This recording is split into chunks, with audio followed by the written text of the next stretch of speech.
2023, call the meeting to order. I'd like to take a moment of silence and then we'll do that pledge of allegiance to the flag, please.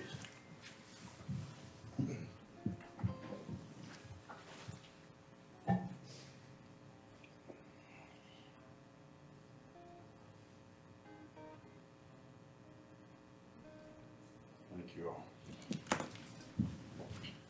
Pledge allegiance to the flag of the United States of America and to the republic for which it stands, one nation, under God, indivisible, with liberty and justice for all.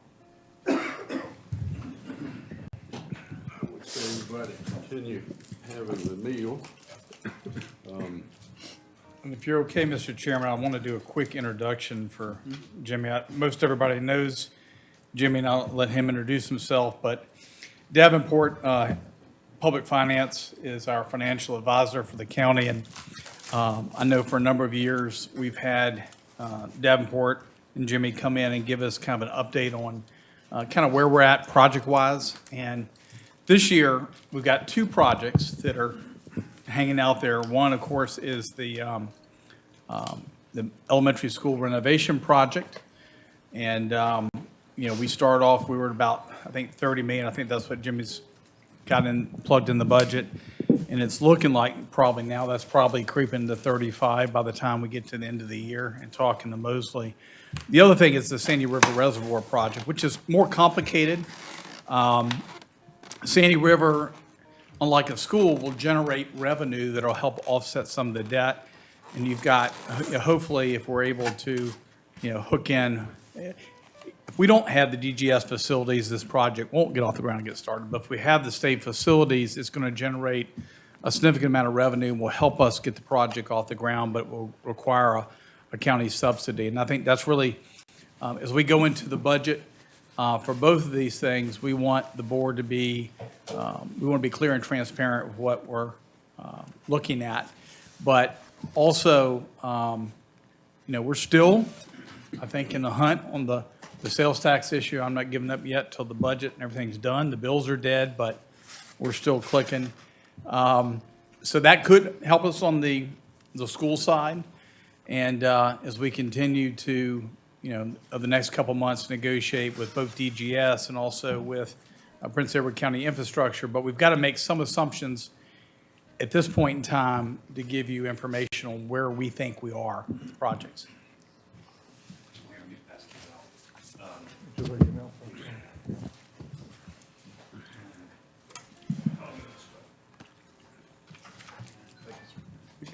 You got enough.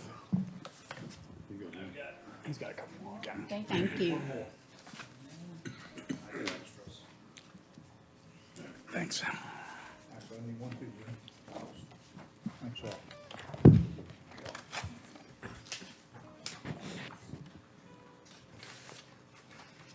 Okay. Is this better over here, or for you, or can you just stand right here? Yeah, where you want to. Okay. If I can read the small print. Again, Jimmy Sanderson with Davenport and Company. Pleasure to be here. Long-standing financial advisors in the county. We've been working with you for, probably 25 plus years, even before I started with Davenport. I did want to point out one thing for the group. Cannon Watson, one of your new board members, is also an employee at Davenport. We don't cross paths. He does something totally different in our firm than we do. Cannon has no control over what I do at Davenport. I have no control over Cannon. But one is just to be totally transparent. And we've had that with his dad before on the board. So we've got a presentation for you, and we've talked with the board about this before. We've updated our numbers. Last year, we were in a bit of a different environment. Interest rates were moving higher, and we were being very conservative in our assumptions, and wanted to update them to a little bit more where the market is today, which is a little bit better. So we're going to look at a few things here. With respect to schools, as Doug pointed out, we've got 30 million, maybe 35 million now costs. Maybe think of this as an order of magnitude when we get into it a little bit. We're going to try to get some state grant money, about 20%, 6 million or so. we're gonna look at a couple different amortization schedules. That's really how long we finance it. We're gonna look at 20 years, 25 years, and 30 years. And obviously, to the extent you can pay debt back faster, that's a good thing. You pay with less interest over the life of the loan, but it also puts a little bit more of a crunch on you from a budget perspective. Just pure cash flow, you're paying that debt back faster. We have some monies that we've already put aside to help offset this. There's about $250,000 of CIP contribution that we're going to assume we have on an annual basis, about $200,000 of meals tax revenue that you're going to see later that we're going to assume is going to help offset the impact of that borrowing. And then there's the Sandy River Reservoir. We've looked at two different pieces here, and I think we can probably just focus on the $41 million piece up front, but wanted to give you a sense, and we're really talking about here, but what the county's contribution is toward the project. And as Doug mentioned, that's going to depend in the long run on what you hook up to this facility. Again, we're going to get revenues from the project. There'll be some things known sort of right off the start. DGS is one thing. Again, we're not going to move forward without DGS completely signed up for the project. So if you were to only have these small things you've got right now, the few things that you have now, we're looking at a contribution around the $41 million. I think the next scenario at $25 million will just give you a sense if you get some other hookups to the system, it's going to reduce the contribution of the county. And so that's why we ran this series at about $25 million. The interest rate I've put in here at 4.5%. Look back, and last year we were assuming an interest rate of 5.5%. Obviously, the lower the interest rate, that's the less cost to you. That's a good thing. And you've got about $380,000 in your existing budget that we can already apply toward this debt service. And so we'll see where that comes in as well. And then we're going to combine them all at the end so you can see what happens if we do all of these projects. So let's flip, and this is going to be very hard to see on the screen. There's lots here, but it's in the book in front of you. There are a number of columns here, and the first column is just by fiscal year. But I think the important thing, I'm going to walk through this one more carefully, and then these following pages are all going to be the same format, and so we can just jump through them a little bit more. But column B, that is your existing debt service, so the already debt that the county has. And then column C is the estimated school debt service on that $30 billion project. That's about $1.8 million a year. And again, this is financed over a 20-year period. So it's sort of the fastest that you would finance a large project like this at 20 years. Again, you'll see that 1.8 million is higher than the other scenarios at 25 and 30-year amortization because we're paying it off. But then it just ties into what our debt service is combined between those two. And you'll see that gets up to about $3.4, $3.5 million. And what we do in column E is that's your existing debt service at just north of $2 million. So what we say to you is if you maintain your current budget at $2 million, how much do you have to add to that in order to pay this debt? And again, we're going to have $250,000 from your CIP. We're going to have $200,000 or so from the meals tax. And then the revenues available are going to be that column I right there, which is your existing budgeted debt service of $2 million plus $250,000 plus $200,000. So you've got already sort of budgeted, baked in, almost $2.5 million to pay for this project. Okay. And so what this does is you're going to bank some money here in the beginning. You look at the far right, you see these first few years, you're banking some dollars, you're setting it aside, and that's going to help offset the impact of that debt service going forward. But the bottom line is this column N over here highlighted in green. When you get out here a little bit in the 26, you're going to need what is approximately 5.6 pennies on your tax rate. Your 1 penny's worth about $175,000 or so. Again, not suggesting that you have to raise taxes to get there, but to give you a sense of magnitude of the dollars that you would need to add to your budget is the equivalent of 5.6 pennies on your tax rate. So that's the format, and you're going to see this with each of these scenarios. And the bottom line we wanted to get to was really what that tax equivalent impact to you would be. So if we just did the schools, $30 million project over 20 years, we would need to add about 5.8 pennies to it. Is that 1% annual growth of the value of the county's tax base? Is that a, That's Would- probably the low side. yeah, I was gonna say, it's pretty conservative, right? Yeah, and we don't want to overestimate that Yeah. number either. Yeah. And so as you do a reassessment, maybe, and that comes back higher, the value of your penny would go up to the 175,000, and the penny vote would go down.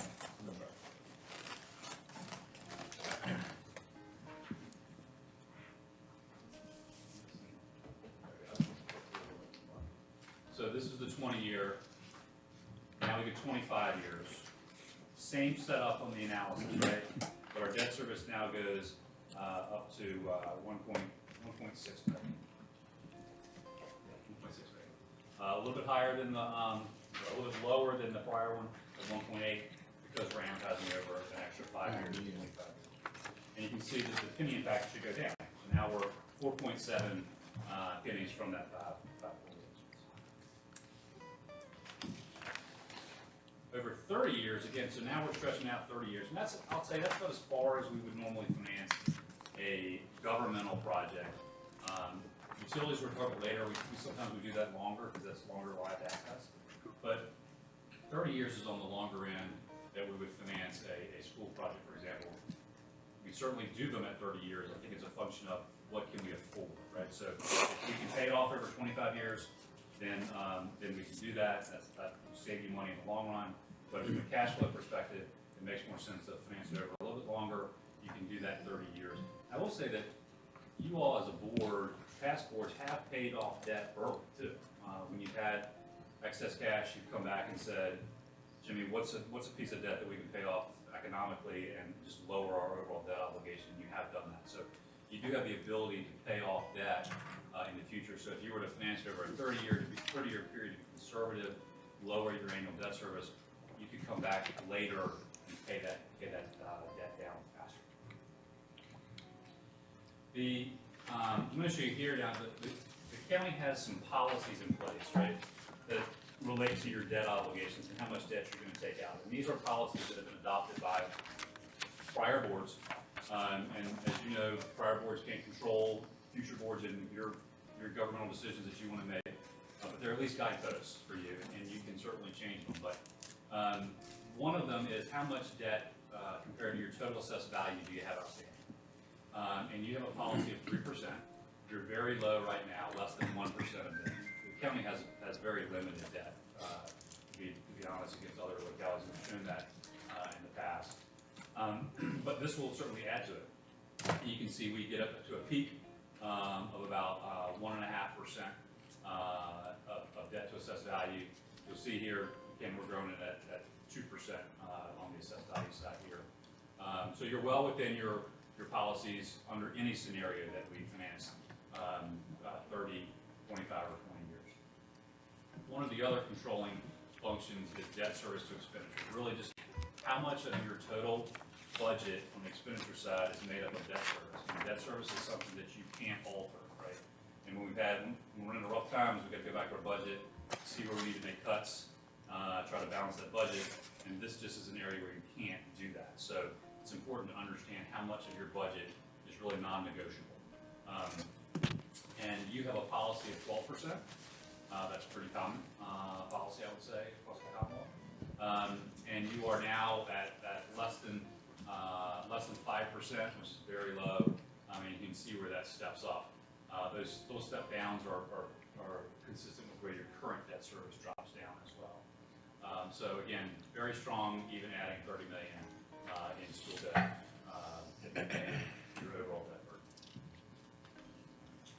So now we're going to talk. Let me just stop there, actually, Mr. Chairman, and just make sure conceptually that what I laid out makes sense as far as the penny impact and your policies. Happy to answer any questions that you may have. Just want to add, Jimmy, that, a 1% sales tax, and it does not include grocery tax as part of that, but it would add somewhere, probably 2.5 million.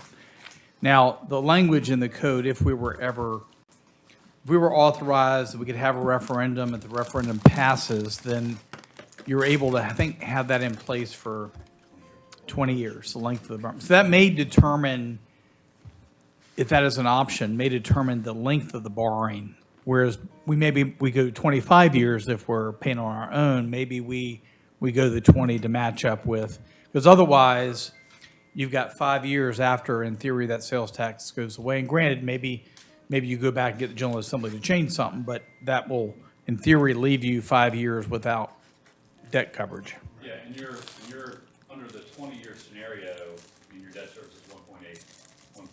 So it would cover that at 20 years. Harrison's the only one that's gonna have to worry about that. I think I agree. Well, it is, Jerry, let's be honest, be real about it. I'm not making an appointment. That's right. All right, so the next scenario relates to the Sandy River Reservoir. And what we've analyzed here is a contribution of the county of approximately $41 million. The project costs more than that, but again, there are revenues that the project will produce that will offset any contribution from the county. And what we've run here is a 30-year amortization, level debt service starting from the very beginning. And I will tell you that this is on the aggressive side, meaning that we're going to start to pay this debt back pretty quickly. And so we just wanted to look at it just base case scenario. At 41 million contribution, your cost will be about 2.5 million. We've got that 300,000 plus already in the budget for it. You know, we need to come up with $2,120,000. That's 12 cents on your real estate tax rate. Now, I'll tell you that we've been in conversations, and I've told you we submitted an application to the Virginia Resources Authority, which is a state-wide issue on behalf of local governments for projects like this. And we're talking with them about a couple different projects, programs that they have that we can go through. And one of the things we're considering is not locking in our total costs right away, but doing what we call a bond anticipation note, which is you can go for a number of years. We're thinking something around 5 years or so. It would be interest only for 5 years. No principal repaid during that time. Maybe we could fund capitalized interest with that as well, which would mean you wouldn't pay any interest on it for the first 3 years. But there's a cost to that. You're borrowing for your interest costs over those 3 years. And then after that 5 years, you would take it out long term. The reality is you would take it out before the 5th year, probably in the 4th year or so, just to keep yourself sufficient. But one of the things that would do for you is allow you to know how the project went and who you have signed up for it. And so to the extent you've got more users than we're anticipating now, you may be able to amortize that debt faster and pay it back more quickly without overburdening the county's contribution to the debt service. So the more revenues that you generate from the project, the less contribution the county would have. So that's one thing that we're talking with your staff about, as well as the Virginia Resources Authority. So there's more to come on that, but I guess the point I wanted to make is there are ways to ease in this contribution that you may have. I think that would obviously be a good thing. It may give you a little bit of a better picture a few years from now when the project's completed, and maybe you know more of the users that you might have down the road. Again, if you add, obviously this is the same sort of thing, the debt to assessed value. We're creeping that up a little bit. I think there's a few points to make with this. Typically, utility debt is not included in these types of calculations, but you are supporting it, right? And so I think, and you'll see later when we add all of these together, we may want to come back and rethink our policies a little bit. There's nothing wrong with changing your policies, in particular when you're taking on really once in a generation or 2 generations type of project, which I would consider the reservoir as one of those. But you'll see it later where we may start violating our policies because we're adding both utility debt and school debt on top of each other. But the Sandy River in and of itself, this excludes the schools. We're going to add those back later. Excludes the schools, you're still within your policies of debt to assessed value, and debt service to expenditure, same thing, still well within your policy there too. here we combine them. And obviously this is a large step up in debt, total debt. And so again, now we're simply taking those first two cases and putting them together. The only variable is how quickly we're financing the school project. The Sandy River piece stays exactly the same. The school piece, the variable is how many years we're financing it over, 20, 25, or 30. And obviously the affordability changes based on that. But so if you combine them, paying it back over 20 years, again, not with the fastest schools, it's 17 and a half pennies on your tax rate. At 25 years, again, lower, 16 and a half pennies on your tax rate. And 30 years, it's 16 pennies on your tax rate. So that'll give you a sense of magnitude of all of the projects. And again, these are large projects that we're looking at, what that might look like to the county going forward. Again, I think there are ways to obviously ease that in to you going forward. It's not going to be all in one big chunk, but it'll be spread out over years. And to the extent you can start to maybe manage that expectation, whether it's through assessed values increasing or other revenues that you can start to set aside, there'll be less effects down the road. Here's what I was talking about with respect to your ratios. Again, we're a little above on our debt to assessed value. We're above 3%. That's not uncommon, so I wouldn't have a real concern about that piece of it. And the debt comes down pretty quickly. Debt service to expenditures, again, slightly above that 12%. You get as high, probably 13.5% or so, and then it starts to come down. That's a pretty steep drop down. And again, we're assuming expenditure adjustments of 2% a year too, so that may be on the lower side as well. You will be taking on some debt service related to the project too, so that might help you as well. So again, we're now above at least our policies. We want to make sure everybody knows that the current policies would be slightly in violation. And again, we've had jurisdictions that have simply amended their policies to reflect the realities of where they are. And I've had very highly rated localities that have simply carved out certain projects because they're generational projects. They really skew how you go. The last piece was to assume a smaller Sandy River reservoir, and that in my mind comes about if you get some other users on quickly and what the liability to the county may be. Yeah, not a smaller project, just a smaller expenditure for the project. Smaller obligation Yeah. on the county's, obligation is not the right term, but it's the part of the debt that you were gonna have to take on, right? Yeah. And so at 25 million, your estimated debt service is about $1.5 million, plus you got the 380,000. It drops down to just north of $1 million, $1.1 million or so, and the tax impact goes down to 6.7 cents. So pretty big drop.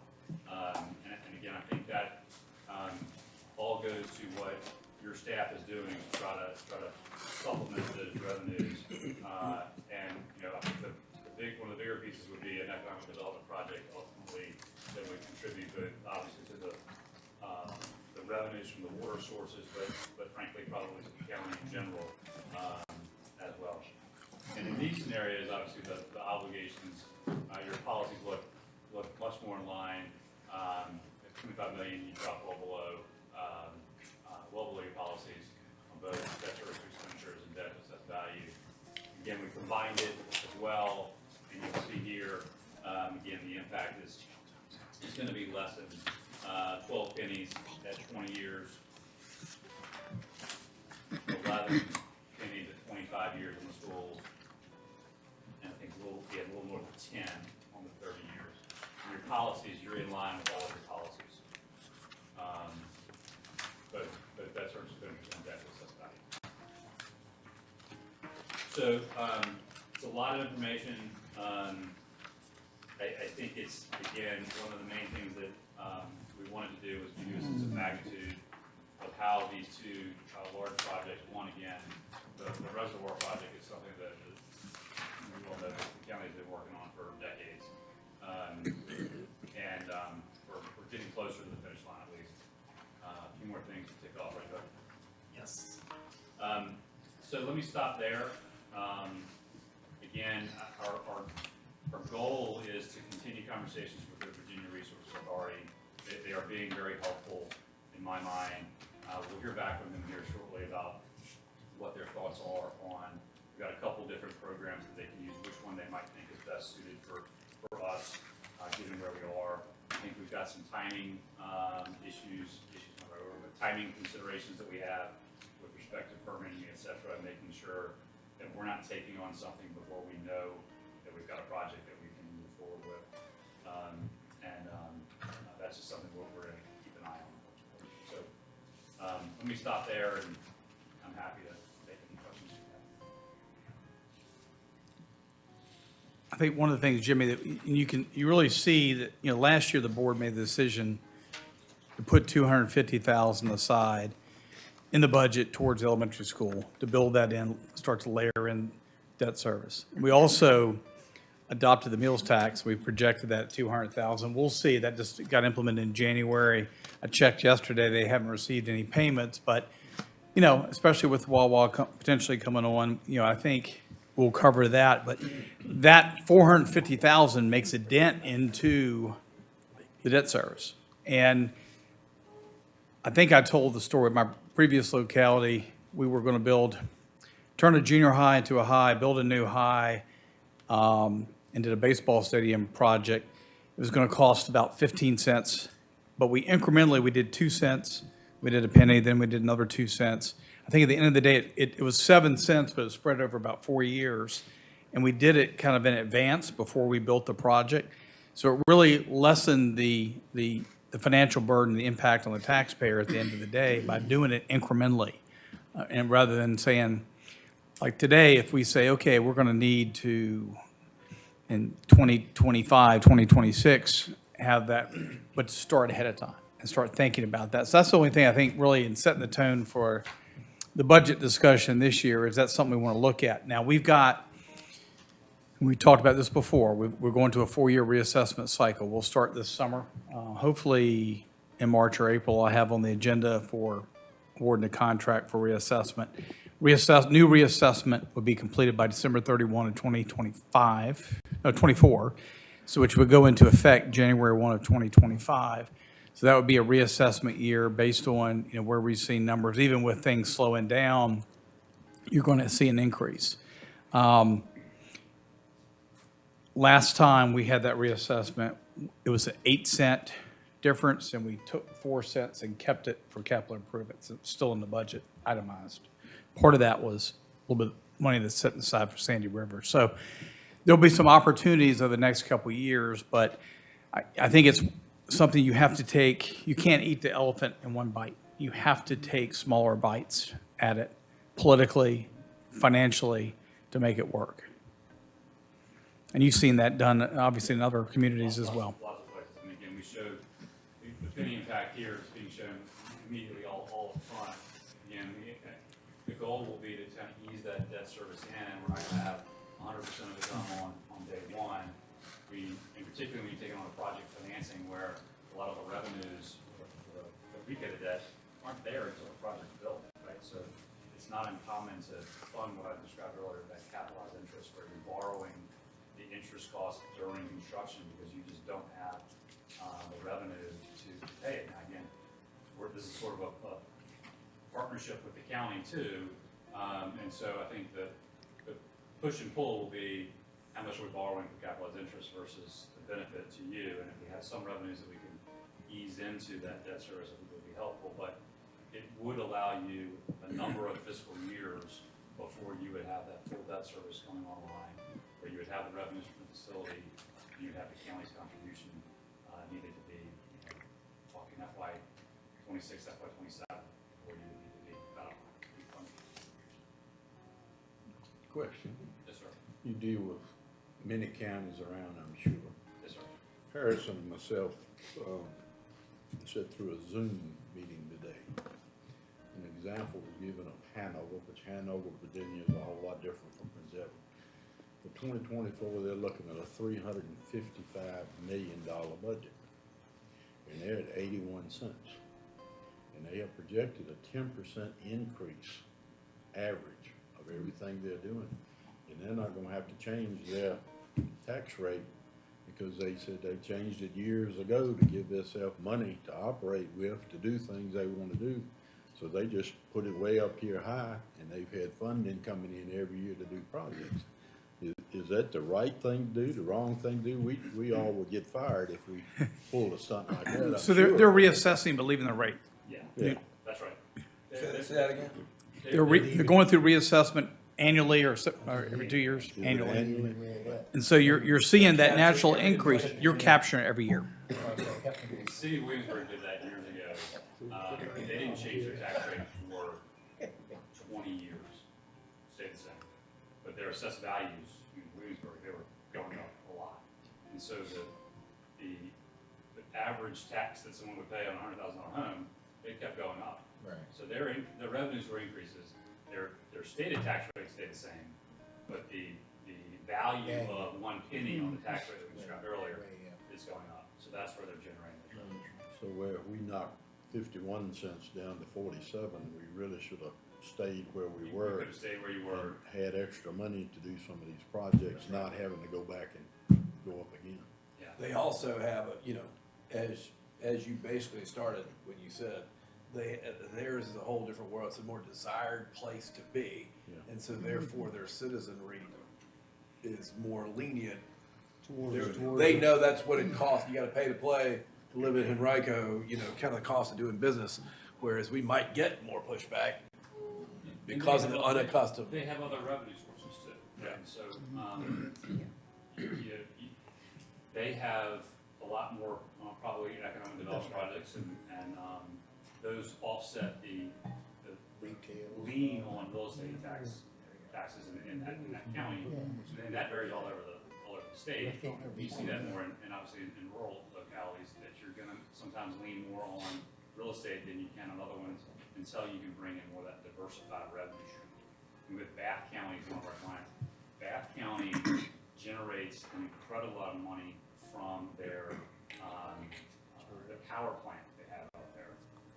And that allows them to have a very low real estate tax rate and take on very few projects. Again, they don't have a ton of a population and it grows during the summer when people go to the homestead. But they get a ton of money from that one project. So it's a little different in different localities. You can't put everybody in the same bucket, I think. And you, obviously, you'd have the flexibility to, if we did get a hit on the hit part, if we didn't get a couple good bounces, you're locked into these payments, but you're not locked into rates.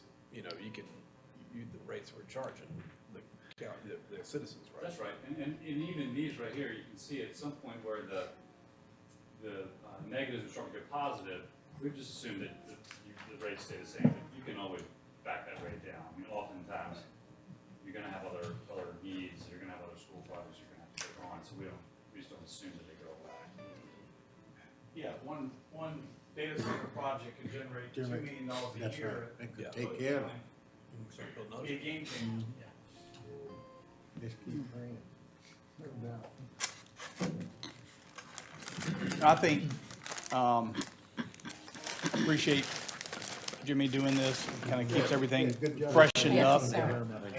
sir. He's been working with us again on the Sandy River project. And, Did a good job.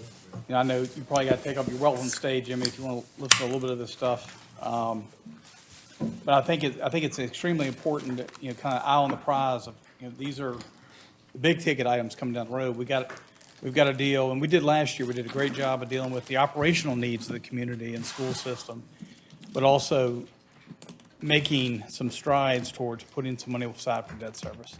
And really, it's been each of the last 2 budget years. We had money that's in the budget to take care of capital needs like the chiller here and the front lawn and some of the other projects and the Rice Convenience Site that's going to happen. But then you've got the bigger stuff. So looking back at our planning meeting agenda here, and again, I say planning meeting, this is myself and Cheryl, Finance Director, and Crystal over there. Crystal, make sure everybody know Crystal. Yes. Crystal's the most important person for the budget process because she puts all the numbers into the spreadsheet. So is to make sure that we know from a goal standpoint what you as the board want us to include in the budget and budget process. So again, looking at, I say, proposed budget goals, and y'all tell me if we're off mark or not. Maintain or improve current level of service. You know, do we keep our convenience sites open the number of days they're still open? Do we still have the landfill hours the same? Are we still providing the same or better level of service? We're making that assumption. Hopefully y'all will reaffirm that. You know, I'm not, you know, and I've been there and done that. I've closed convenience sites, I've shuttered hours and changed operations, and you get a lot of pushback. But I don't think we need to tweak any of those things.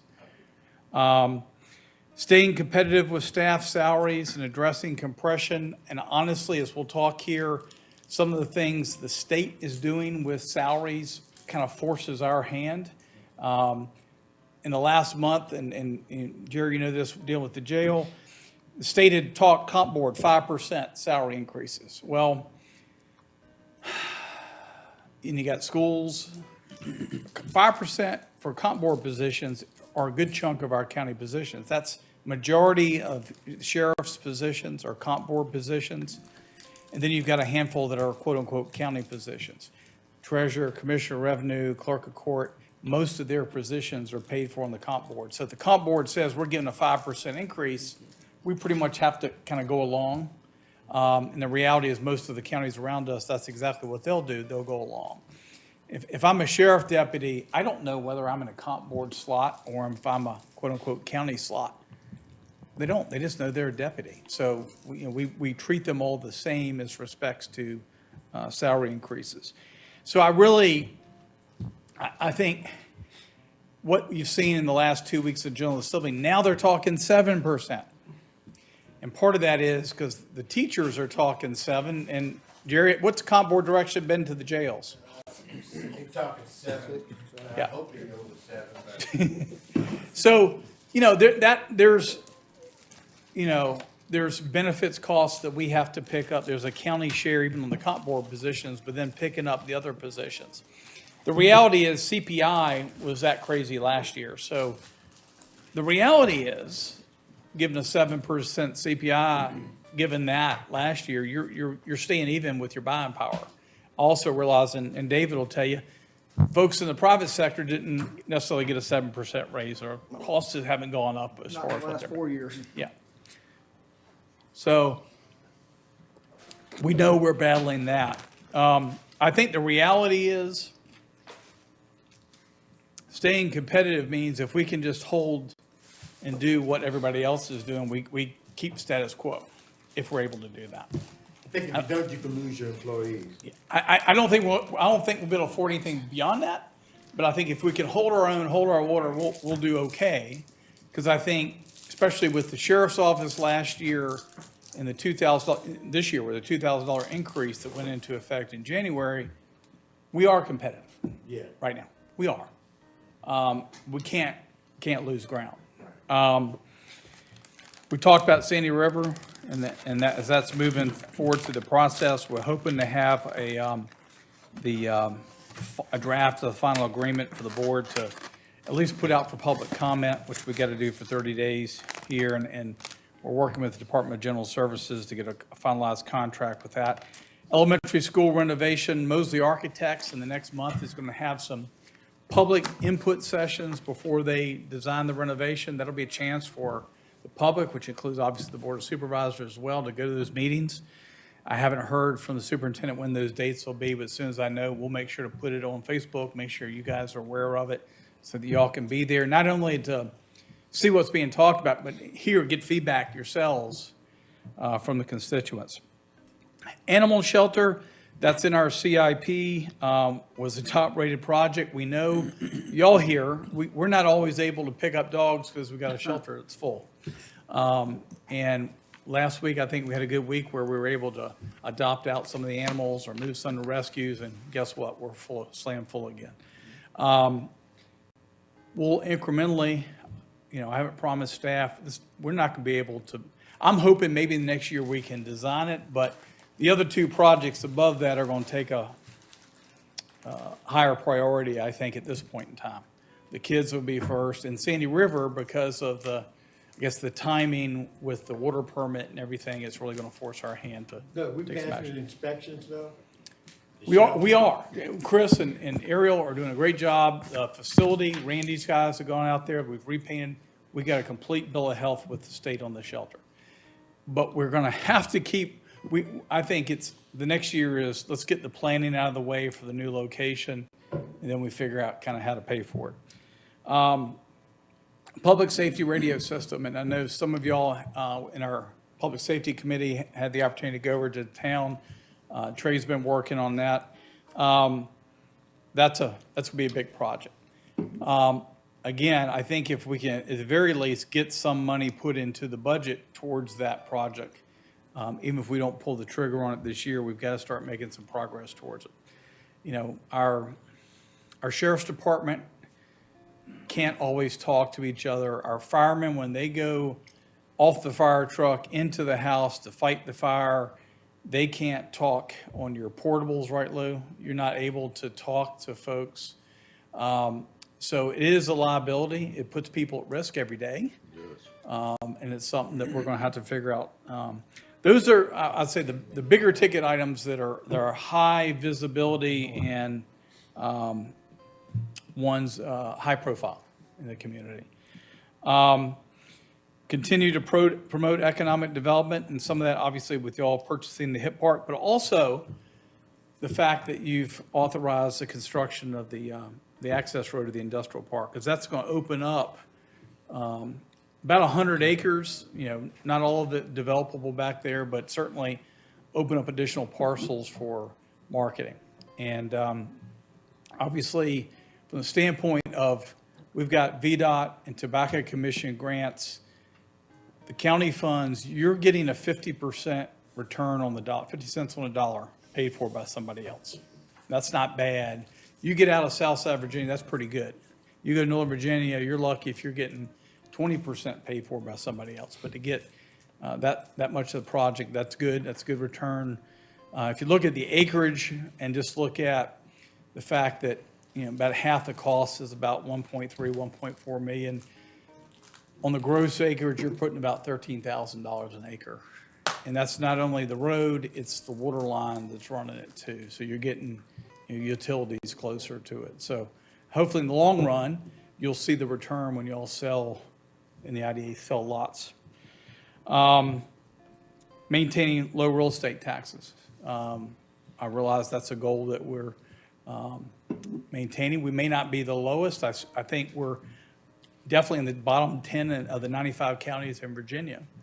You know, I think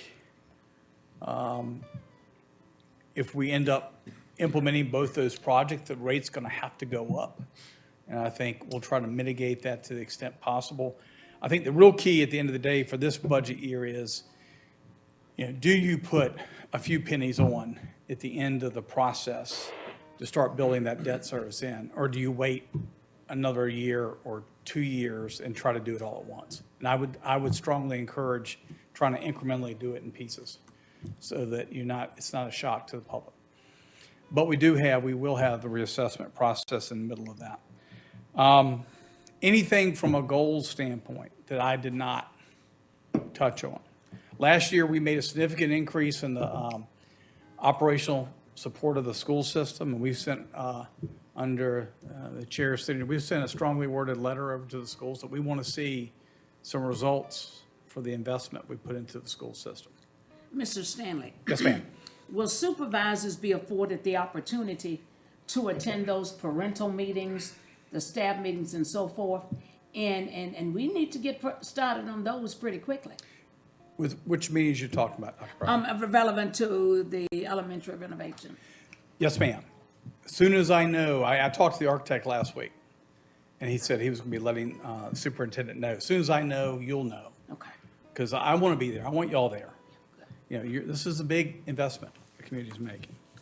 And I think, you know, I think it's good for the public to see that y'all care and that you're in the room, but to watch the dollar too, you know, and talk about what needs to go in that.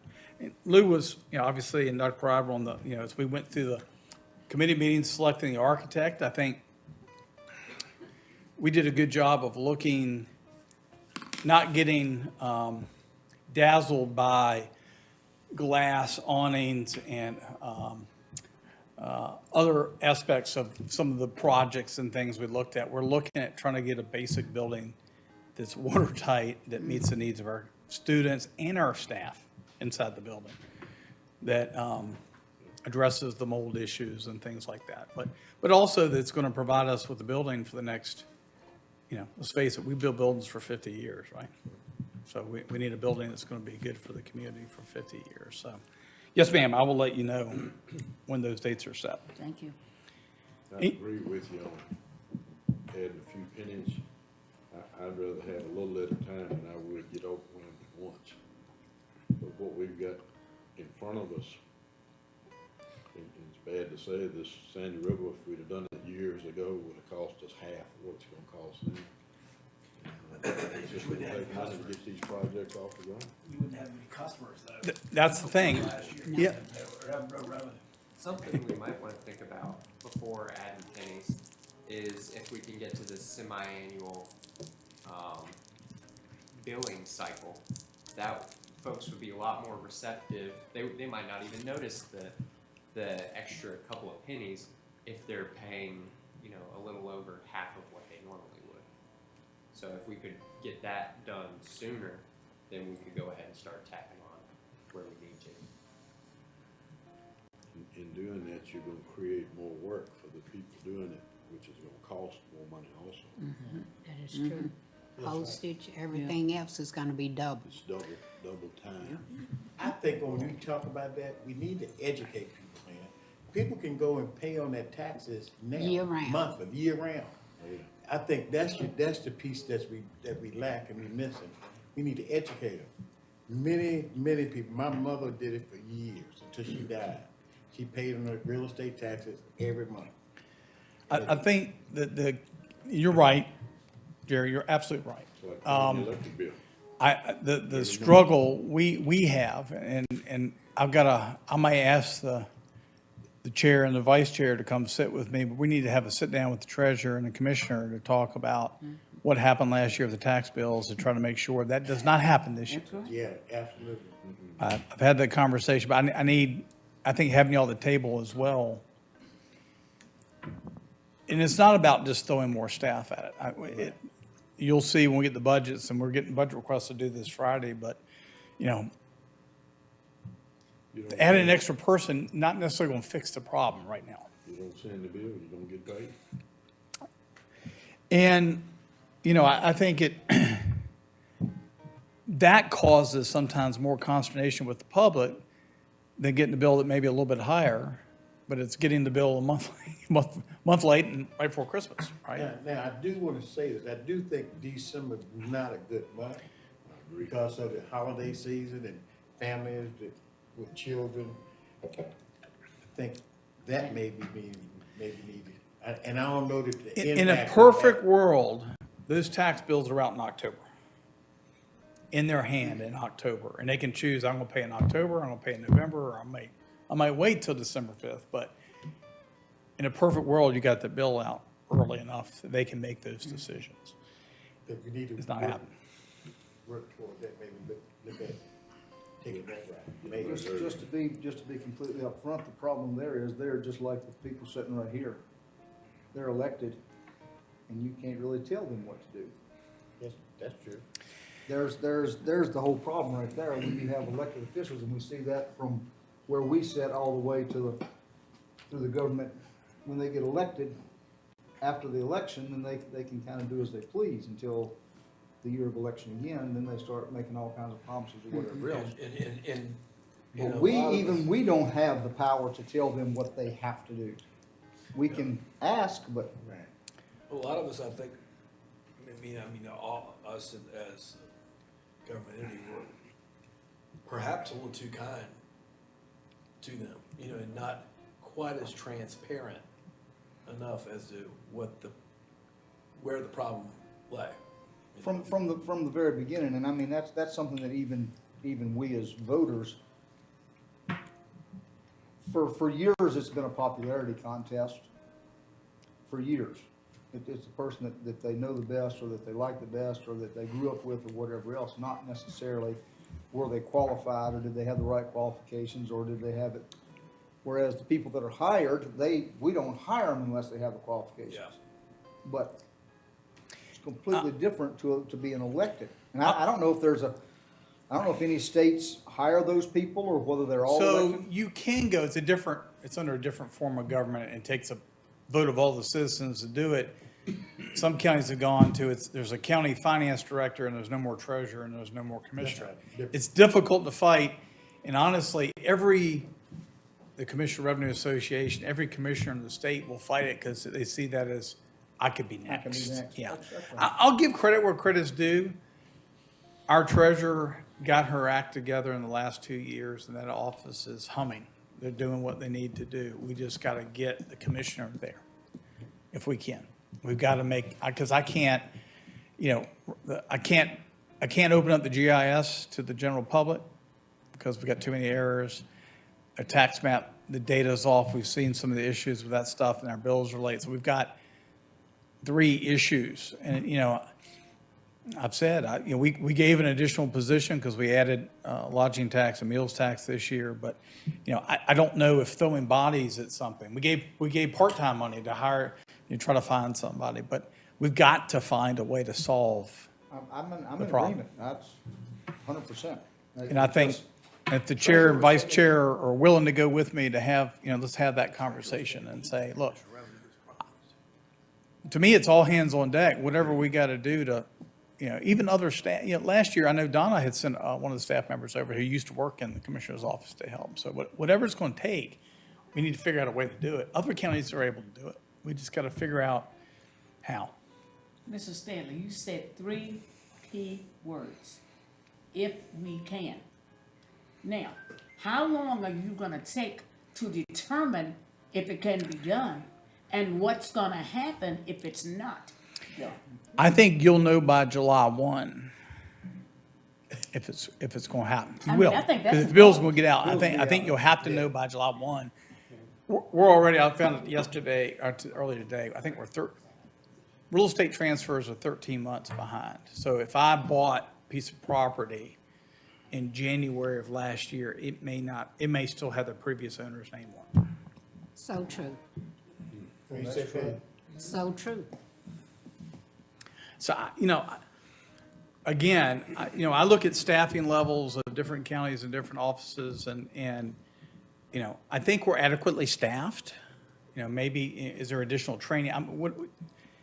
I'm not sure. I think we need to talk about do we need to bring somebody else in, retired, commissioner, something like that could help with the training, something like that. Whatever, there's got to be some way to figure out how to get us back where we need to be. And that's what the board hired the former treasurer in Amelia, and she came and helped Stephanie and Donna and really helped them get over the hump. And that worked. But we've got to find a way. None of us wants to sit here and be here in November with people complaining about they haven't got their tax bills. It's unfair. Yeah. So I don't know whether that's specifically a budget goal, but I think it's definitely a goal of the board for this year. I don't know if it's budget because Well, it affects our budget. And, I mean, I think she's asking for another position in the budget. I just don't know if that solves the problem. I don't know whether it's an option or even worth talking about it. I do my taxes quarterly, personal and company, and it takes the burden off me at the end of the year. It's estimated taxes, what it is. If mine's $2,000, I pay $500. Then we divvy it up whatever it is at the end of the year if I'm off. And that saves me from having to shell out a big pile of money at the end of the year when I'm trying to figure out whether I made anything or didn't make anything. Maybe we could do a mailing to quarterly payments options. A lot of them, some people might do that. But I think the easy, as Harrison said, the easy answer, twice your bill, it works. It does, it works. And it's good financially, and Jimmy will tell you, if you do it, so like this year, we're all gonna pay our taxes on December 5th. Well, if we paid half of them on June 5th and the other half on December 5th, and next year we do the same, in this fiscal year, we will collect 150% of what we normally would collect, because we collected all of it in December and plus another half in June, which is still in this fiscal year. So you get a one-time windfall. For the taxpayer, there's really no different. It's really an accounting of when you collect that money. So I always say that's the ace in the hole card. You play that card financially when you need to play that card. Or you do it, you want to do it, you only get it one time, and then it's done. And my last community, we did it, we collected 15 extra million, we took 7.5 and used it to help build a new public safety building. And then we did a permanent kind of a reserve fund, and we borrowed against that reserve fund. So rather than going out to the banks and borrowed at 5%, we borrowed internally and saved ourselves money. But that was one-time money, boom, and you're done. And it's a great opportunity. The problem is you got to be ready to send your tax bills out in April. Gotta be able to execute. You got to be able to execute. And I have this much confidence we could execute it. We ain't can't nowhere right near now. that. We're Yeah. not. that's- Not there. So I'm in agreement with the theory, but at this point, I think best bet might be year after be the earliest, I think we could. And let them know. Let the office know that's what we're planning. that's our thought. So get with it. You got a year and a half to get ready, or a year to get ready. So you don't want, whether it's dollars, a goal to be get our house in order, Goal would definitely be- but also looking towards the twice-year billing. This is our thought process, this would, Yeah. looking at. To Considering go, that. if we don't meet it the next 2 years, I mean, it's still something we need to Look at. Yeah. People will like I'm good with it. it. People will like it a lot. Yeah, Nobody will dislike it. and No you know, concept it of is, doing you it. might end up adding a person in the treasurer and commissioner's office, just because you're sending out twice as many bills and you're collecting the checks and you're having more work, but, Additional staff, um, that's a good one. but it's, you know, again, the bang, it might be worth it to look at. But at the very least, we gotta get our house in order, get the realtors off our backs from the standpoint of the transfers haven't been done. Who knows, maybe we say, we'll fund a position 1 year, I want nothing but real estate. You get caught up, or the position's gone. And maybe that's the answer. Even if we fund some part-time, because they're having to do it all in, let's just say with the truth about it, in November now. Well, if they have the staff to do it all in 1 month, they certainly have the staff to spread out over time, over 6 months each time. But if we have to if we had to give them some part-time staff until, see what happens. Yeah. We'll set that meeting up in the next couple of weeks and have that conversation. All right. So, budget cost drivers, in general, we'll have a little bit of real estate growth, new houses, a little bit of growth, but really honestly, that'll probably be like $150,000. It won't be a huge number. Personal property, in talking with the commissioner here and in folks in some other jurisdictions, already we've seen values come back down. Whereas, last year your vehicle may have jumped up 30%, maybe it's come down 20%. So you're going to see things flatten back out because NADA and the others have already released some of their figures for this year. So I think this board was smart in not adjusting the rate, and by dealing with it with our, percentage of, the rebate we gave back with the taxes. So I think we're not going to see the swing. Some other counties are going to have to come right back and raise their tax rate back to get back to where they were. We're not going to have to deal with that issue. Personnel priorities, we put in the budget last year for an IT director. We're in the process right now of advertising that position. We'll have to get the full year of that. Sheriff has not asked for any new positions. Most of the departments are holding their own. I did mention the commissioner, that was one. So I think we won't have a whole lot of new additional staff. It's really more about trying to handle, accommodate the salary increases associated with the state increase, whether it's 5 or 7%. You've got the state school shortfall that Dr. Johnson mentioned. It has to do with the grocery tax. I've still got to believe that the governor and the General Assembly are going to fix that. It was a big mistake last year, and it's going to cost us maybe, $300-some thousand. So I'm hopeful that'll get fixed. And we'll see, again, we'll have to pick up our share of the school staff increases. CIP items are really, we've got some smaller stuff that, like controls here for the heating and air conditioning system, a few smaller things. Once we do, the next convenience site is going to be Worsham. We think that site's going to be smaller and less costly, but I probably won't try to do that one next year. We'll probably put that off maybe like a year and a half and get into the next budget year. We've got to design that one. We can still do the design, all the engineering, and be ready to go, and still bid it next year, but it would be in the, I'd say probably the 24-25 budget. The public safety pressures, I know the volunteer fire departments, we've got a public safety committee meeting next week, Monday night with our fire departments.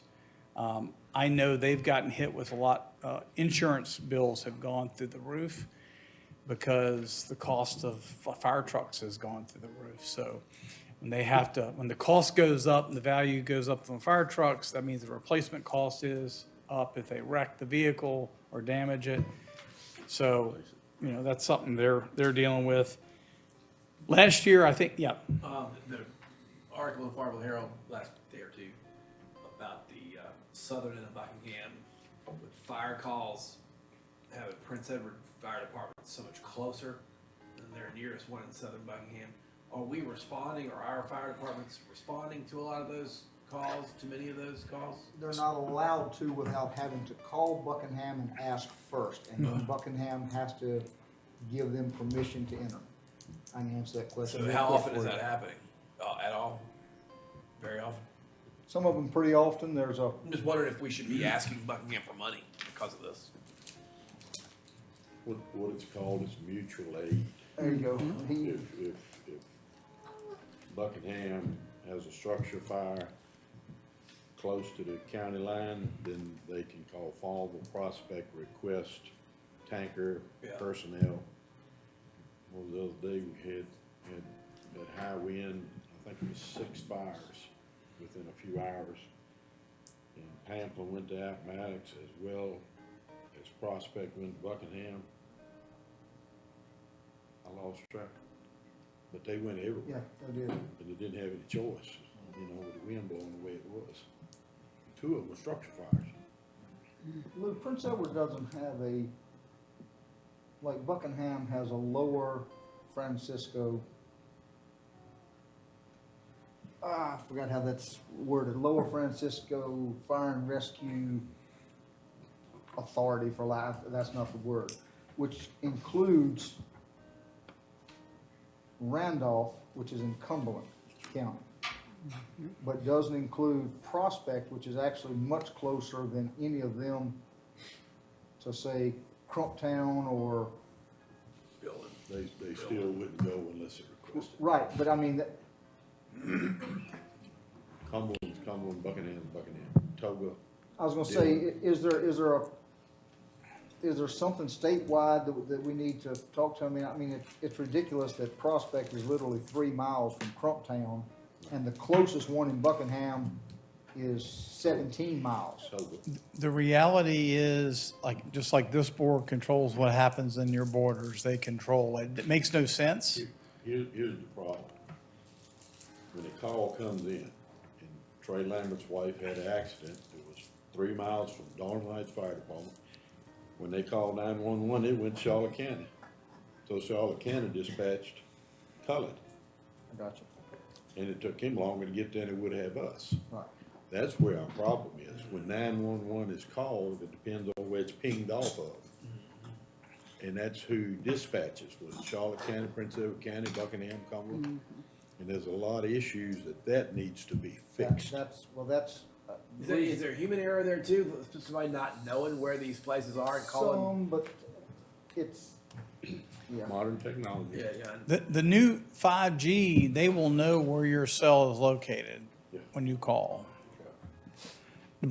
So you got two problems. One is not knowing where that call came, but the other one is, and I had this with Page County, Luray Fire Department was 15 miles from the county line. I had a fire department that was like 3 miles from the line with 24 paid, 24/7 paid staff and an ambulance.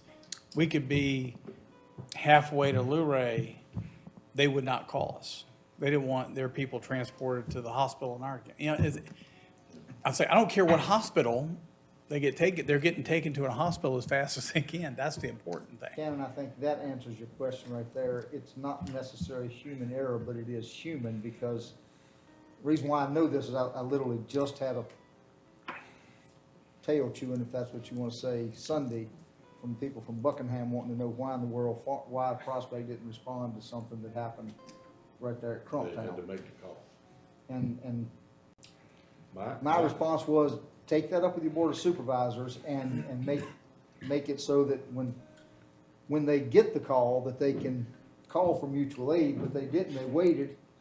As a matter of fact, Prospect called and said, do you need us? And 17 minutes later, they called back and said, sure. Well, they could have already been there in the 17 minutes and had the issue taken care of, but, My- so yes, it's, A little bit of everything. My thoughts is when dispatch gets the call, they bring it up on the computer, here's where the call that's is. right, punching in the There should be a closest. circle that shows the closest responding outfit, and that's the way it should be done. And if it's crossing a county line. then Irrespective they of call political dispatch, boundaries, yeah. Whoever's county Correct. line they cross, and look, we've got a fire 3 miles from our fire department, we need to send people. Yeah. And they should say, yes, go. and Which go it's a back up. little different with fire than it is with rescue. At one time, Yeah. we took care of half of Cumberland County as far as rescue, and that was their area, even though it wasn't in our county. If we could ever get fire to do Were the they same paying for thing, that privilege? Were they giving us money for that? we won't go there tonight. Okay. Yeah, I've talked to, Jay Red Prospect, Prospect could just as easily have a first due area over in Buckingham. Yeah. And, maybe Buckingham would throw them a bone and give them $5,000 or $10,000, or maybe not, but first due means they get the first I call. think they would if they could get the political side to, It's Yeah. public safety. that's correct. Number I one. mean, Yeah. Money is not the object. no, not only Boundary that. lines is not the object. These companies are there to help the public if the need comes. And that's what we need to all strive for. Maybe I'll reach out to Buckingham Chairman Jordan Miles one day when he's in town and we have that conversation. And Charlotte County, for sure. Calm down. Sheriff's Office, I know, Tony, they lost another cruiser last week to an accident. They pretty much were at a point where you got to replace 3 or 4 vehicles a year. The problem is the cost. By the time you buy the vehicle and you put the radios, Outfitted. system, upfit it, you're spending $60-some thousand a year.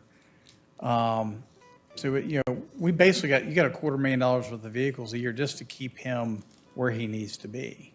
All his radio maintenance contracts, all that other stuff has just gotten more expensive. So we're dealing with that, but And getting vehicles. getting vehicles takes 6-9 months. But yeah, a deputy's no good if he doesn't have the equipment he needs when he gets out to go, so. Again, Tony, we don't need more staff, we're just trying to keep the salary up, the ones we got, and keep the vehicles in good running shape and keep the equipment in shape, we're good. I don't think, Cheryl, do we have a lot of positions that were kind of mid-year? I know the IT position. Any other mid-year positions that we've asked them to? Okay. So we'll prioritize those requests. Health insurance, we are doing fantastic on health insurance. Right now, we're running less than 5%, maybe like 2% increase. I've asked everybody to include the 5, but we are in good shape, and the investment the board made the last 2 years to get the cost of family dependent coverage is really, I don't hear any complaints anymore, so that's working. Some departments will ask for a merit increase for a handful of employees. We'll try to itemize those so you see those. Again, we need to figure out what the General Assembly is doing. Is it 5 or is it 7%? Prince Edward County Public Schools, I've got some, that's all from a budget planning standpoint. Is there anything that that you want me to look at in the budget I've missed? I mean, there's more there than we got money, and we'll try to whittle those things down as best we can and try to keep moving forward. But even if you think of something later, please reach out to me and let me know if, you know. A quick question, do any of the counties have a full-time vehicle maintenance department? Some do, some don't. Previously, I had a joint with schools. We built a new building, and I basically paid for a mechanic and one of the other ones, and we operated a joint shop. We have, school board has a shop here. We don't have the joint shop. We use about every vendor in town, you know, 4th Street, Rundstrom's, just about everybody gets a little bit of work, part because one shop gets backed up. Who am I missing, Crystal? I know you used to do all the accounts payable, but. We use East End, Full Street. Yeah. So, yeah, everybody gets a little bit of work, but you'll see variations in costs on, like, if I look at a transmission on one versus the other. Some of it's timing. You know, one may not be able to get to you for 2 or 3 weeks, and one can't get the parts. But That's the reason why I was asking, the last time I went through the last month, I went through the budgets there. Some of what we're being charged is absolutely outrageous. you're paying a markup on parts. That's what I found when we took things in-house, you got rid of the parts markup. You know, we were paying, you know, things like oil change, you were paying more because you're paying the hourly rate that our in-house staff was making, but you didn't have the parts markup. You know, typically that's a 20-30+ % markup when you're buying something. 60 now. Yeah. According. So one other thing is we could put it out and bid it and select one vendor and ask them give me your parts markup. I just don't think there's a single vendor in this county that could handle everything when we need it. Yeah. Yeah. They won't want to commit, I think, that much. I've ridden by the school shop. I don't know what the capabilities are. My guess is that I don't think they can handle the specific needs that we have unless you add staff to do that. You gotta have the right people to do transmission work. Yeah. and work. And you got to have the right setup. Yeah, some of that we probably still needs to be, I mean, just tire changes and rotations and things. I mean, I've Oil looked, changes. oil changes, Basic stuff. oil changes range anywhere from $60 to $150.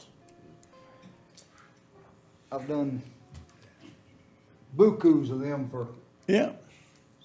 And some of the guys will go to the quick lube place and more cost effective. yeah, that's Sometimes. $43 or $44 versus $180. Yeah. Now, sometimes they'll go over the vehicle and check Okay. brakes and check All that. wipers and everything else on them. No doubt about it, there is some variation. I do look at those but if you go talk to sheriff, he'll tell you sometimes it's where I can get in. If I've got my driver, my deputy, who is missing 2 hours of shift because he's waiting to get his vehicle oil change, is it worth it? And I understand that. You gotta schedule that. If we had one, I'm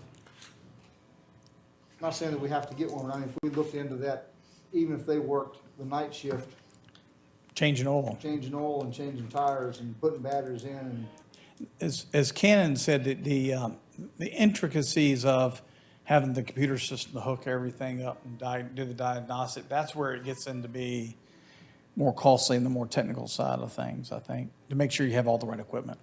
That's one of the things I told the sheriff is buy the same vehicles, because what they're doing now, actually, the sheriff's office is buying off-state contract. They buy tires in bulk, off-state contracts, so we're not buying from the vendors always. They're buying some of those supplies that they can off-state contract to cut the cost down. But if you've got a Dodge Charger and then you got a Ford Explorer and then you got, you're much better. I said, if you're going with the Explorer, pick the Explorer, stay with it. That way, tires are interchangeable. That's the reason why everybody used to have Crown Vics, because everything was the same. All your filters are the same. Everything is uniform and you can buy buy and stock it. Same way when you go to upfit them, like you was talking about a minute ago, everything fits. It goes right Everything, in. you pull it out wreck of the one, wreck you and throw it put in the next, in. That's you throw it right in the next exactly one. Yeah, yeah. So I've had that conversation with the sheriff. I think he agrees. Sometimes though, you just might have to wait a little bit longer for the vehicle, but, no, A lot of variation in that Yeah. packet every month. I mean, a tremendous amount of variation on the,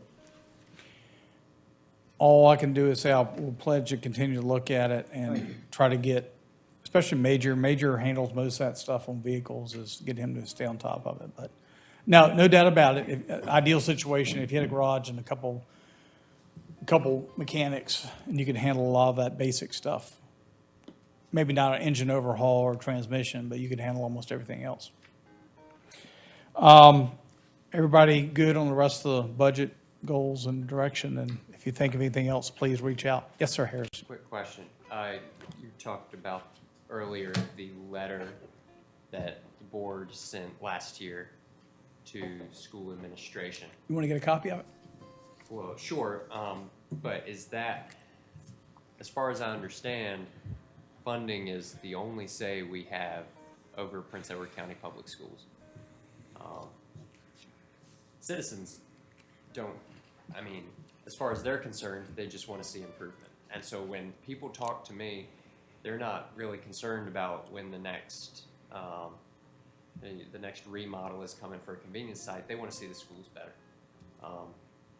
So what are the different options for motivation that are available to us? What should we look at, and when is the time for that discussion? Well, I think, and your superintendent will be coming to you for too long in the next couple of weeks to present budget. I think it's fair to say, look, last year, here's a copy letter, we gave $800,000 in additional operational funding to help improve salaries and hire positions and do things in the school system. As part of that, we wanted to see improvement. Ask those questions. What has improved in the schools? I think it's fair. That's a fair question. You gave the money with I'll say with those strings attached, right? I think it's a fair statement to ask that question. After you went to school board meeting, did you get a lot of response from people? I did. I went to school board and said, feel free to contact me if you think any board of supervisors needs to know anything about it. I mean, I am getting lots of people. I'll be happy to share offline with anybody who wants to give me a call. But I've talked to several people internal to the school who asked to remain anonymous. yes, most of mine is like that. Yeah, but it's something has to give. And that, we have that, and then we also have our joint finance committee with the schools, and that's, obviously, so our finance committee gets to go. So Cannon, Patty, no. You on the finance, Lou? No. Who else is on there? me and Patty and, David, yeah, that's right. So I'll be glad. for you to that's do a it. message, that's a Lou to message, do it. I think, as well, because I think that's the next meeting, I think, is y'all can certainly carry that message as well, that, you're right. At the end of the day, your connection is the funding, both operationally and capital-wise, So if they're asking for additional dollars particularly, but You gave them last year and you wanted to see results. I think it's fair to say, what are the results? What do you have to share with us? Well, even at our finance committee meeting earlier, there are a lot of things that they asked for and they never used the money for it. They asked for additional teachers, quite a few of them, another counselor. Nobody hired any of those people. They had science, two science positions that were never filled. There was a math position that was never filled, and it's not that they don't have the funding. So what really happens, and why do you come to us with all these gigantic proposals about what you need, and then you don't even use the funds? And I'm sure the questions are gonna come, can we just hold on to it, can we keep it? Which I think the board should really think about, absolutely not. If it's not used for what it was requested to be, cut it off, send it back to the county, put it back in the county coffers and use it where it needs to be used. It's also with even with the maintenance and things, we as the board, we get all the backlash, if that's what you want to say, that we haven't done it or whatever else, but it's number one, it's not up to us. No. It's up to the school board to require their custodial or their maintenance or their whatever, and if they need further things, then they should come to us. But I had this conversation with a couple of people in the county within the last month or so. Part of that water problem in those buildings and things should have been caught a long time ago and brought to their staff and said, this has to be fixed today, not tomorrow, not next week. This is your job today. Let the grass grow. Let the football players do without. Let the track people do without. Fix the doggone roof before the building falls down. But somewhere there's a disconnect where we as the Board of Supervisors get our rear ends reamed about you all aren't paying this. Number one, it's not our job. It's the school board's responsibility to require their people to look into it. And then if they can't do it, they certainly have the right to come to us and say, can we get some help? But we take the heat a lot of times for the school board when it's not our maybe our responsibility, but it's not our, we can't do it. I mean, it's just not in our, we legally can't do it, so. And y'all certainly put the money aside, a couple Correct. $1 million So- to help. Yes. So we need to let the superintendent and everyone else know, and Patty will tell you, and I'll tell you about Patty, I mean, they don't like for me to be there, because I call them out at every corner, why are we doing so-and-so, and why isn't this teacher, whatever, I mean, that's a, Patty will ask them, just point blank, why didn't you use the money for what it is? So, we've got a problem, but it's not necessarily up to us to fix it, because we can't. We can't. We have got to get the school board to realize their responsibility. As supervisors or whatever else, I mean, they're elected also. That's right. But they need to know, they've got a responsibility to hold, their whole job is to hold the school responsible. That's what their job is, just like it's our job to hold Doug responsible. My suggestion is each one of you go to your respective school board member and have that conversation one-on-one. And I have said that over and over and over. I know I do it with mine. I definitely do. But that's something I've said we've got to do. Get with your board member and talk. You know, I get to the point where mine is sorry I called. I do. I mean, I get Another that. feeling. Let me tell you, I worked with that school system for over 35 years. I took my job seriously. I did. But we have got to let the chips fall where they may. It is not our responsibility as board members to get that school in order. We do the funding, yes. But what are you doing as a superintendent, board members? What are you doing to make sure that that is getting done? Bottom line. It doesn't happen. I mean, that's just, I mean, that's the bottom line. It's very similar in what we talked about a few minutes ago with where we were with billing and everything else. I mean, there's only so much that we can do. Now, the school board can do a lot. I mean, they can fire everybody up there tomorrow, not have a single teacher if that's what they want to do. That's their, I'd probably recommend if they not, but they can, because that's their way of, Hold up. what we- It's, but I mean, somewhere along the way, you can't continue to go to the same thing and see the same results and say it's all right. I mean, either accept the fact that's what it is or change something. I If mean, you keep doing what you're doing, you keep getting what you That's got. right. I had somebody tell me, he said that the chief and some of the top think they're doing an awesome job, you know, and he said, I can't tell you how different it is in reality, you know, that's kind of the feedback I'm getting. If we hear it, the board members, those school board members hear it. Oh, they Have know to. it. Yeah, let's be real, okay? They already know I think it. some of the people think they're Now, not whether, being heard. whether they acknowledging that, I think, I think they feel like they're not being heard, the people who are yeah. talking to But them. them school board members know. If we hear it, they hear it. Let's I think be real. each one of you pledges, hey, in the next week, I'm gonna reach out to my school board member Oh, yeah. I don't and have that have a same problem. conversation. I do that, talk to Dr. Corbett all the time. I mean, If your wheels are wobbling on the bus, you need to fix it before That's- it falls off. yeah. I know well, that that. was my theory, you know, they just kept coming to me about the mold in the building, whatever else, and I said, I'm not gonna say it's not there, I'm not gonna say it's not, because it's been proven it is. Simple fact of the matter, if the roof had been fixed 7 years ago, there wouldn't be mold in there. Exactly. And that's not our responsibility, that is the maintenance at the school's job. Now, if they can't get it done, they need to say, look, it's beyond us and they need to get some help.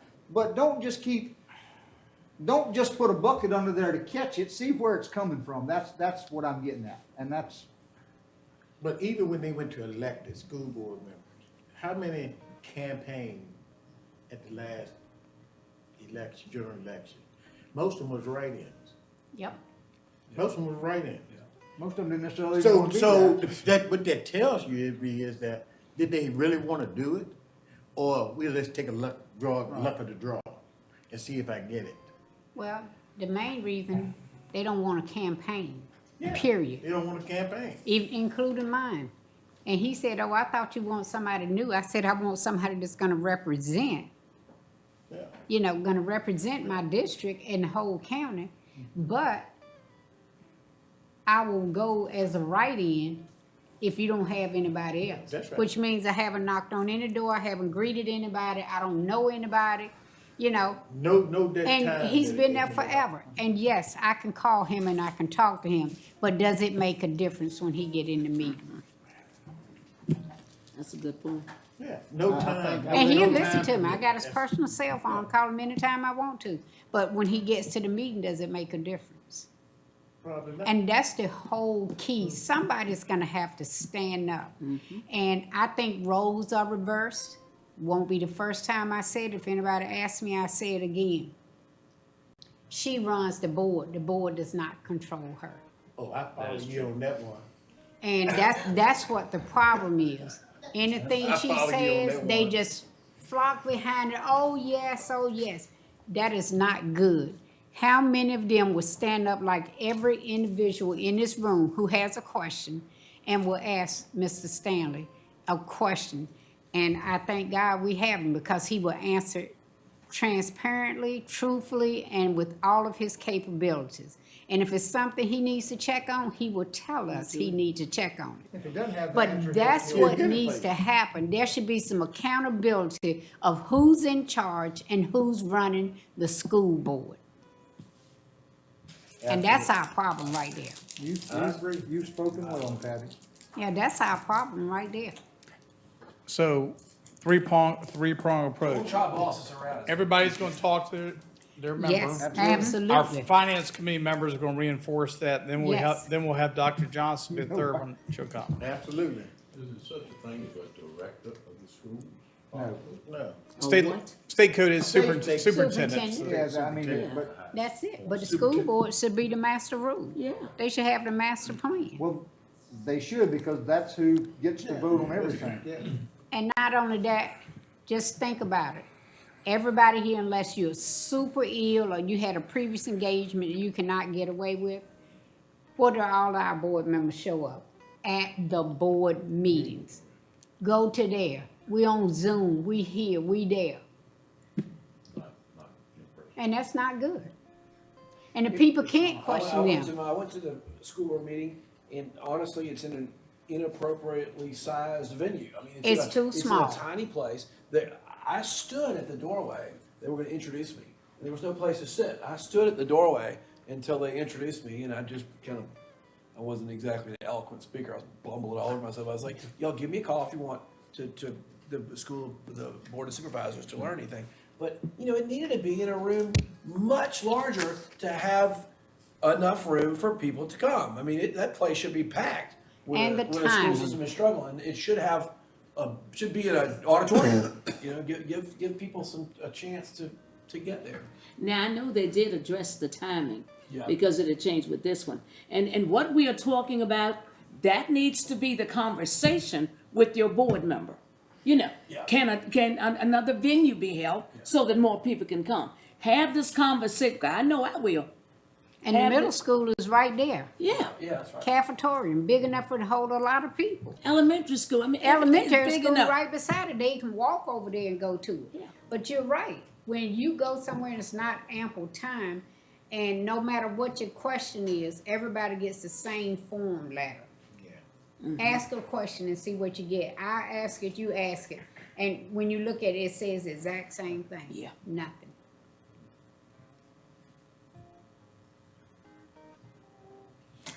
We'll take it. So we have a We'll commitment. take We it, can- we'll you got a take this one commitment. up. We got the commitment. Yeah.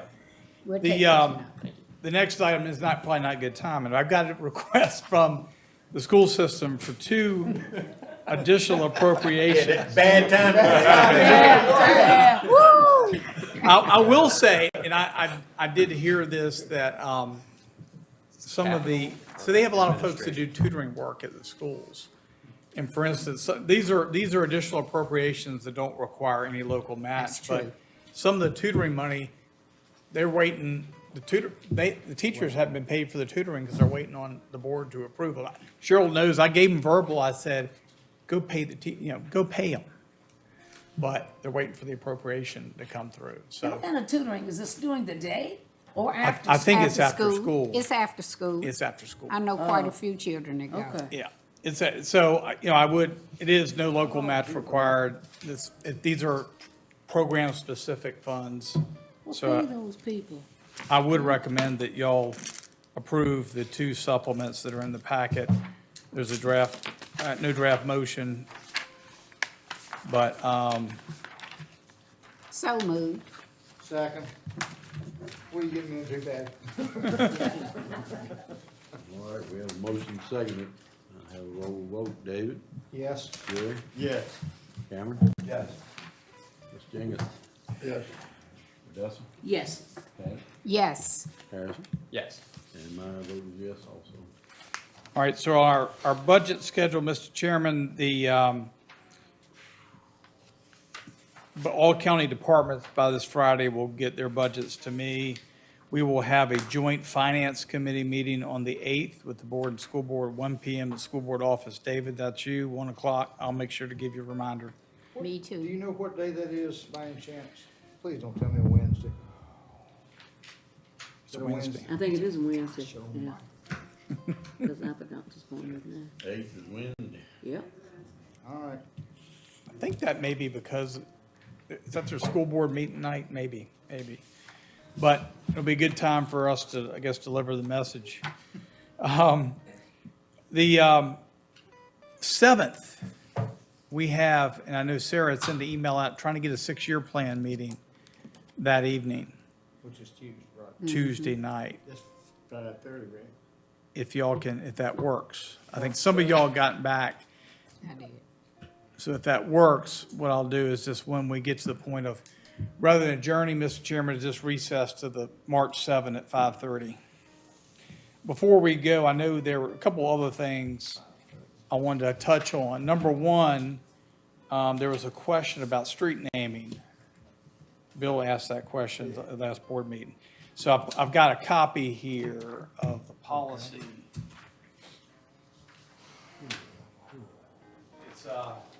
It's a little more complicated. This dates back to 2000.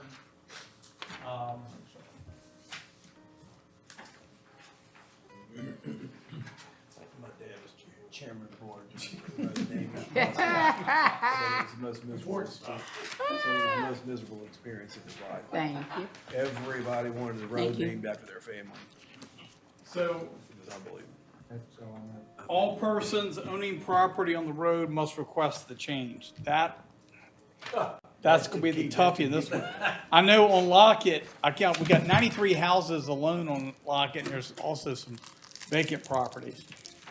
Change in road name must be approved by majority of the board, and then the residents are responsible for any expenses of the signage changeover. So that's the info. Doesn't mean the board can't change the policy, but that is the policy.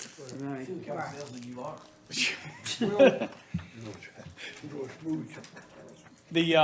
And I'm happy to talk to anybody, Bill, anybody, like I said, this board at any point in time could change the policy. I know it's sticky wicket when you get road name, because that means everybody's personal information gets changed.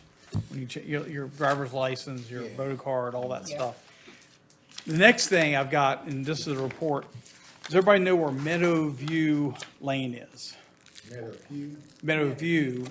Okay, yeah. It's actually Wade's one of the first house on the right, I believe, on that road, but that Meadowview is off of 15. There's a little loop road right there, and Meadowview goes back. There's about 17 houses on that road. We've run into the situation where, Before you get to Kingsville? yes.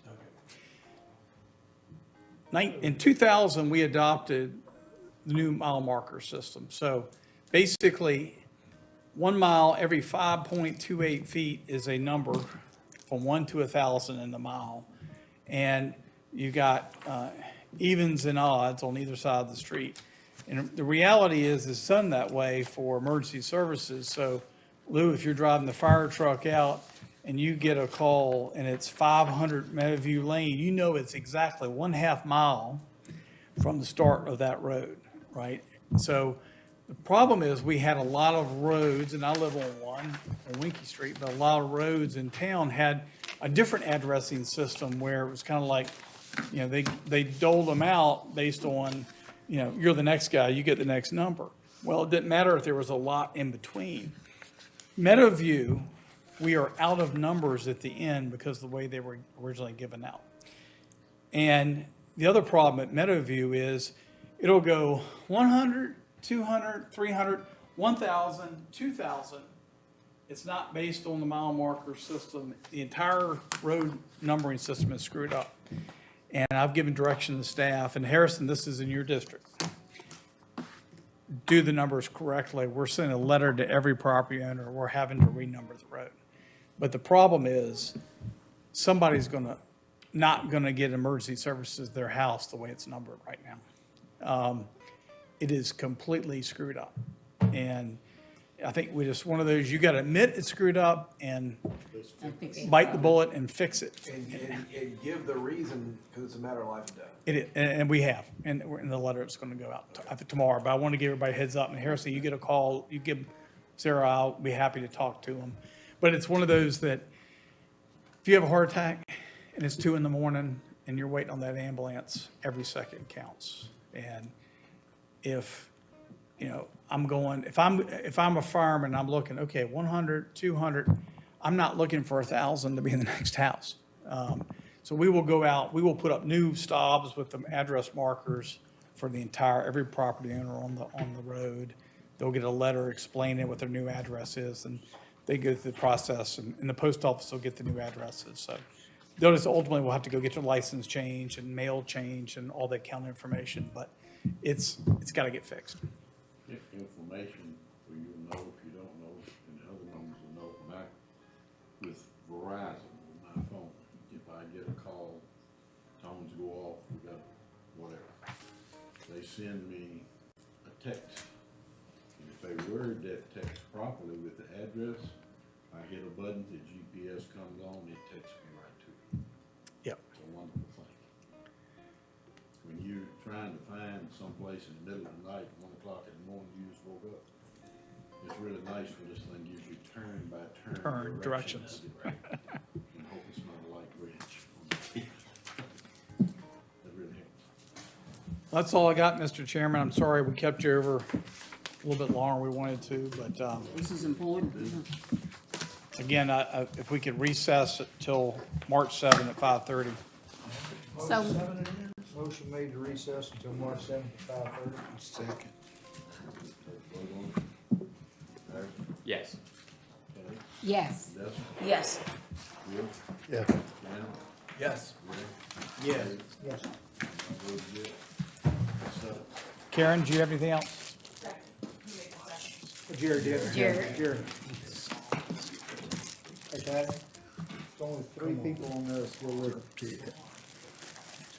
on the list. Yep, three people.